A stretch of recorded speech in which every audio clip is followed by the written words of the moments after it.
hello' everyone আপোনালোক সকলোকে মোৰ অন্য এটা ভিডিঅ'ৰে আকবাৰ স্বাগতম জনাইছোঁ আৰু আজি মই বহুত দিনৰ মূৰত আপোনালোকৰ কাৰণে এটা ৰেচিপিৰ লং ভিডিঅ' লৈ আহিছোঁ আৰু আজি মই বনাবলৈ লৈছোঁ কেঁচা জলকীয়া লগত সৰিয়হৰ আচাৰ আৰু এতিয়া মই এয়া কেঁচা জলকীয়াখিনি ভালকৈ ধুই পেলাই ঠাৰিখিনি আঁতৰাই এইখিনি মই ডিছ এখনত এয়া ৰ'দত দি থৈছোঁ যাতে তাৰ পানীখিনি শুকাই যায় আৰু এতিয়া মই এফালে এয়া অলপমান বগা সৰিয়হ লৈ লৈছোঁ আৰু সৰিয়হখিনিও মই তেনেকৈ ভালকৈ ধুই পেলাই চাফা কৰি পেলাই ৰ'দত দি থ'ম আৰু আপোনালোকে আচাৰ বনাওঁতে একেবাৰে পানী ব্যৱহাৰ নকৰিব পানী লাগিলে আচাৰখিনি অতি সোনকালে বেয়া হৈ যাব পাৰে এতিয়া মই এফালে এয়া সৰিয়হ জলকীয়া লগতে এয়া পাঁচফোৰণ জিৰা কালজিৰা চপ আৰু লগতে ধনিয়া গুটি এনেকৈ মই গোটেইখিনি মছলাৰ কাৰণে এফালে যোগাৰ কৰি লৈছোঁ আৰু এফালে এতিয়া মই এয়া 1 কাপ লৈছোঁ বগা সৰিয়হ আৰু এতিয়া মই এফালে এয়া জলকীয়াখিনি এখন কেঁচি দি পেলাই আপোনালোকে সাৱধানে কাটিব কাৰণ জলকীয়া জ্বলাটো লাগিলে হাত পুৰিব পাৰে এইফালে মই এতিয়া কেঁচিখন দি পেলাই এনেকৈ জলকীয়াখিনি টুকুৰা টুকুৰ কৰিছোঁ আৰু আপোনালোকে জলকীয়াটো কিমানটো সাইজত কাটিব সেইটো আপোনালোকৰ কথা আপোনালোকে ডাঙৰকৈও দিব পাৰে নহ'লে আপোনালোকে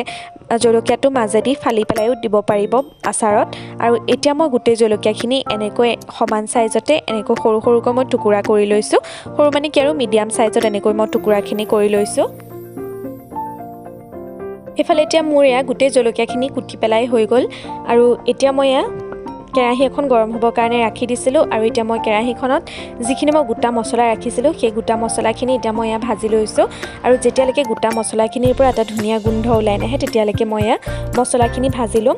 আৰু এইখিনি এতিয়া এয়া ভাজি হোৱাৰ পাছতে মই ডিছ এখনত এয়া কাঢ়ি লৈছোঁ আৰু এইখিনি মই ঠাণ্ডা হ'বৰ কাৰণে ৰাখি দিছোঁ এতিয়া মই সেইখন কেৰাহীতে আকৌ মই এয়া সৰিয়হখিনি দি লৈছোঁ সৰিয়হখিনিও মই অলপ টাইম ভাজি লৈছোঁ আৰু সকলোৰে বাৰু আচাৰ বনোৱা পদ্ধতিবোৰ বেলেগ বেলেগ হয় আপোনালোকে মোৰ পদ্ধতিটো চাই পেলাই বনাব পাৰিব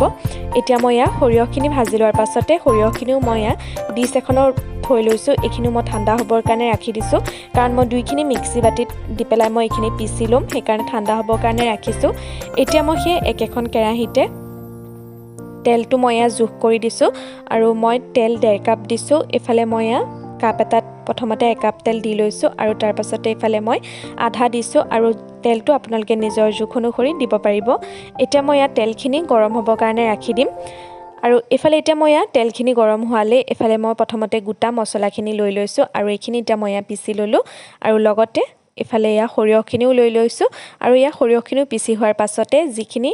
জলকীয়া মই কুটি ৰাখিছিলোঁ সেই জলকীয়াখিনিৰ ওপৰত এয়া মই পিচি লোৱা সৰিয়হখিনি দি লৈছোঁ প্ৰথমতে তাৰ পাছতে এয়া মছলাখিনি যিখিনি মই মছলা থৈছিলোঁ আচাৰত দিবৰ কাৰণে সেই মছলাখিনিও এয়া মই দি লৈছোঁ এতিয়া মই গোটেইখিনি ভালকৈ মিক্স কৰি ল'ম আৰু ইয়াতে এতিয়া সোৱাদৰ কাৰণে মই অলপমান নিমখ ব্যৱহাৰ কৰিম আৰু নিমখটো আপোনালোকে পাৰিলে অকমান বেছিকৈ দিব কাৰণ জলকীয়াখিনি তেতিয়াহে অলপমান আচাৰটো জহি যাব এতিয়া মই ইয়াত দিছোঁ আধা চামুচমান হালধি আৰু লগতে অকমান কালাৰটোৰ কাৰণে মই এয়া ৰেড চিলি পাউডাৰ ব্যৱহাৰ কৰিছোঁ আৰু এইখিনি এতিয়া মই গোটেইখিনি এয়া হেতাপাত দি পেলাই এয়া মই মিক্স কৰি লৈছোঁ আৰু যিখিনি তেল মই গৰমাই ৰাখিছিলোঁ সেই তেলখিনি মই অলপমান ঠাণ্ডা হ'বৰ কাৰণেও ৰাখি দিছিলোঁ একেবাৰে বেছি গৰমো নহয় একেবাৰে বেছি ঠাণ্ডাও নহয় মিডিয়াম মত থাকুতে এইখিনি মই এতিয়া গোটেই আচাৰখিনি মই যিখিনি মিক্স কৰি ৰাখিছিলোঁ সেইখিনি দি পেলাই মই হেতাপাত দি পেলাই ভালকৈ তেলখিনিৰ লগত লৰাই দিছোঁ আৰু ইয়াত মই 4 চামুচমান দিছোঁ ভিনেগাৰ আপোনালোকৰ ওচৰত যদি ভিনেগাৰটো নাথাকে তেনেহ'লে আপোনালোকে নেমু ৰসো ব্যৱহাৰ কৰিব পাৰিব এতিয়া মই ভিনেগাৰখিনি দিয়াৰ পাছতে এইখিনি এতিয়া মই ভালকৈ মিক্স কৰি লৈছোঁ এয়া আজি আমাৰ কেঁচা জলকীয়াৰ লগত সৰিয়হৰ আচাৰ ৰেডি হৈ গ'ল আৰু আপোনালোকেও মোৰ এই বনোৱা পদ্ধতিটো চাই পেলাই আপোনালোকে ঘৰতে আচাৰ বনাব পাৰিব আৰু এতিয়া ঠাণ্ডাও যিহেতু আহি আছে আপোনালোকে এনেকৈ বনাই থ'লে ৰুটি বা ভাতৰ লগত খাব পাৰিব আৰু আজি ভিডিঅ'টো চাই যদি আপোনালোকৰ ভাল লাগিলে তেনেহ'লে প্লিজ লাইক কমেণ্ট আৰু মোৰ চেনেলটো ছাবস্ক্ৰাইব কৰি দিব লগতে এই ভিডিঅ'টো শ্বেয়াৰ কৰি দিব আৰু আজিলৈ আহিছোঁ আকৌ এটা নতুন ভিডিঅ'ৰ সৈতে আপোনালোকক লগ পাম বাই বাই